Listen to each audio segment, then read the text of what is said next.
Bonjour et bienvenue dans cette vidéo, pour cette édition de l'actualité du Real Madrid, en ce vendredi 9 juin 2023. Si t'es nouveau sur la chaîne, n'hésite pas à t'abonner, et activer la cloche de notification, pour recevoir une notification dès que je publierai une nouvelle vidéo. Avant de commencer, j'ai une annonce à vous faire. J'ai créé une chaîne YouTube, où je parle uniquement du mercato, des transferts, des informations sur le mercato dans foot. La chaîne YouTube a pour nom, Info Mercato. Je mettrai le lien de la chaîne en description, dans ma bio, et aussi en commentaire épinglé. Donc abonnez-vous à la chaîne, je mettrai une vidéo tous les jours. Merci, et commençons.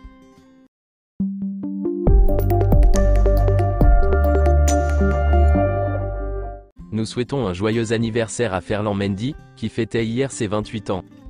J'en parlais depuis longtemps, et c'est maintenant officiel, le Real Madrid a dévoilé le nouveau maillot domicile, pour la saison prochaine. Qu'en pensez-vous? Donnez une note sur 10 dans les commentaires. Luka Modric a fait son retour avec la sélection croate, et voici quelques photos de son entraînement.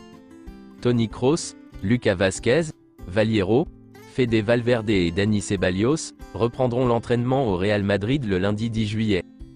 Tous les autres reviendront 10 jours plus tard. Mercredi soir, Endrick est devenu le plus jeune buteur de l'histoire de la Copa Libertadores, à seulement 16 ans. Rappelons qu'il viendra au Real Madrid, en 2024.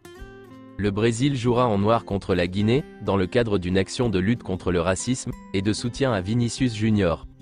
Le Real Madrid affrontera la saison prochaine, avec 7 milieux de terrain.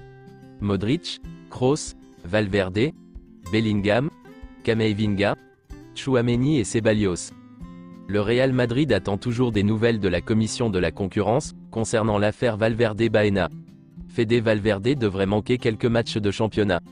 Pour ceux qui ne s'en rappellent pas, lors d'un match entre Villarreal et le Real Madrid, Baena aurait dit à Valverde que son fils n'allait pas naître, des paroles blessantes sur le fils de Valverde, et donc à la fin du match, Valverde a frappé Baena au visage, sur le parking. Camavinga est très proche de Vinicius Junior et Rodrigo, ils passent beaucoup de temps ensemble en dehors du terrain. Camavinga est considéré comme faisant partie du clan brésilien, dans le vestiaire. Voici un message de Rodrigo, sur Instagram. Madridista, merci pour votre soutien tout au long de la saison. Le sentiment de défendre ce maillot est inexplicable. Nous continuerons à nous battre, avec beaucoup d'histoires à faire. Real Madrid, je t'aime. Voici quelques déclarations de Carlo Ancelotti. La VAR dans le football. Elle aurait dû faciliter le jeu, mais elle n'a pas encore été mise en place en Espagne. En fait, elle a créé un grave précédent à l'Espagnol Atlético Madrid, avec un but fantôme qui a conduit à la relégation. Le plus grand problème du football? Le racisme. Je ne peux pas accepter que le stade soit devenu un lieu hostile, je ne peux pas accepter ce climat de haine, pour la peau, pour la religion, pour l'ethnie d'un joueur ou d'un entraîneur. Le Brésil?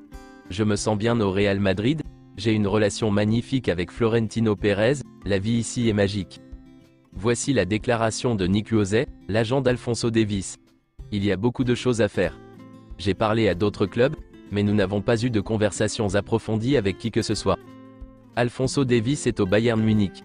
Il lui reste 2 ans de contrat. Nous ne savons pas ce qui se passera dans un an. Il est heureux au Bayern. Il a gagné plusieurs titres au Bayern, c'est un bon club.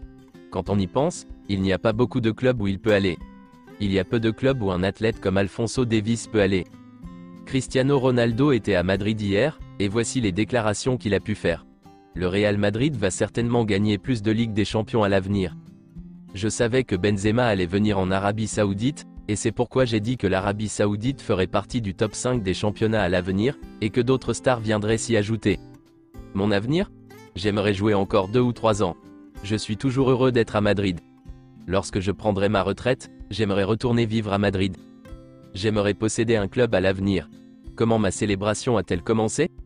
Tout a commencé lors d'une pré-saison aux États-Unis, avec le Real Madrid contre Chelsea. J'ai marqué et je l'ai fait. Je ne sais pas pourquoi, dit-il en riant. Si Kylian Mbappé ne renouvelle pas son contrat avec le PSG, le Real Madrid se positionnera pour tenter de le recruter l'année prochaine. Lucas Vázquez ne partira pas. L'intérêt de la Juventus est réel, mais le Real Madrid ne veut pas le vendre. La Juventus a tenté de signer Vázquez, mais il reste et continuera à se battre pour gagner du temps de jeu. Selon AS, Dani Ceballos a décidé de rester au Real Madrid.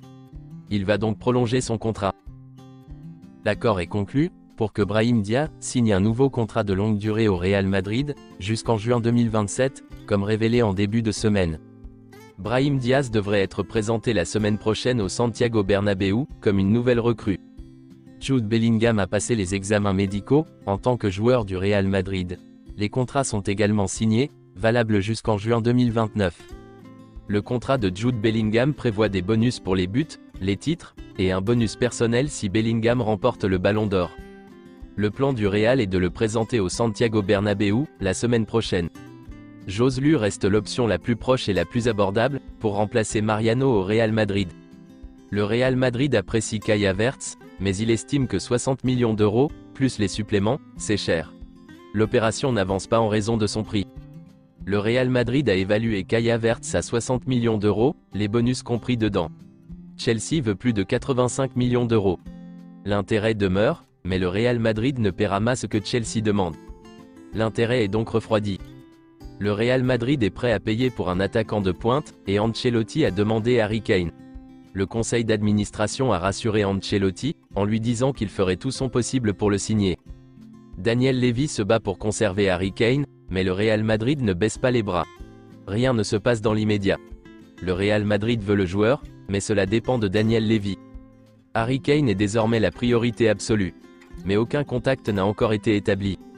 Harry Kane est la priorité absolue en tant qu'attaquant, l'option préférée, mais le Real Madrid sait à quel point il est compliqué de traiter avec Daniel Levy.